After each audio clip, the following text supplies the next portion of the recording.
Apa saja resiko paling besar dalam usaha budidaya pisang? Emang ada resikonya, katanya minim resiko. Memang usaha budidaya pisang ini minim resiko. Dari segi harga tergolong stabil dan tidak takut gagal panen karena sampai saat ini saya belum pernah dengar kebun pisang gagal panen kecuali terkena banjir ya teman-teman. Dan mudah-mudahan petani pisang Indonesia terus berjaya ya teman-teman. Amin ya rabbal alamin. Yang pertama kita dapat pengepul yang tidak jujur, tapi ingat ya teman-teman, tidak semua pengepul seperti itu. Banyak juga pengepul yang jujur. Itu hanyalah oknum ya teman-teman. Yang kedua, susah mencari pengepul. Jadi kalau misalkan kita dapat pengepul yang tidak jujur, susah mencari pengepul yang baru. Dan sebelumnya saya juga pernah bilang, sebelum memulai usaha budidaya pisang itu kita harus punya pengepulnya terlebih dahulu. Karena mencari pengepul itu susah kalau misalkan wawasan kita itu belum luas. Tapi tenang teman-teman, kedua risiko itu bisa kita olah dan kita minimalisir. Cara yang pertama, jika kalian takut dicurangi dari segi kiloan ataupun dari tandan pisang, dampingi setiap kali panen, diusahakan setiap kali panen kita harus hadir. Karena saya sempat mengalami hal seperti itu. Terus cara yang kedua, jangan langsung memutuskan tali kerjasama dengan pengepul tersebut. Tunggu sampai kalian dapat pengepul yang baru. Cara yang ketiga, jaga kualitas buah pisang kalian supaya pengepul tidak seenaknya menurunkan harga pisang.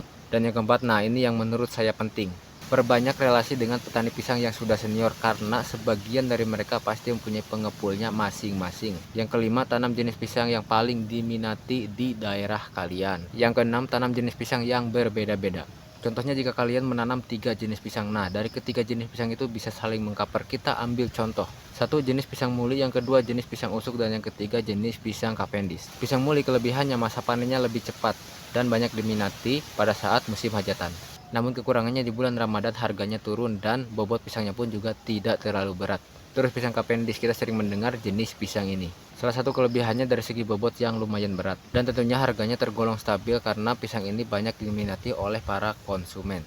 Yang ketiga, pisang tanduk. Nah ini yang saya suka ya teman-teman, karena pisang ini tidak kenal musim, harganya tetap stabil. Dan kalau di bulan Ramadan harganya bukan turun malah naik ya teman-teman, karena kan banyak sekali tuh ibu-ibu yang buat olahan dari pisang tersebut. Cara yang ketujuh, supaya menjadi penghasilan tambahan kalian, coba untuk menawarkan ke pedagang yang suka menjual olahan pisang, seperti penjual pisang keripik ataupun juga penjual pisang molen dan juga penjual pisang keju dan lain sebagainya. Pokoknya pedagang yang suka menjual olahan pisang ya teman-teman.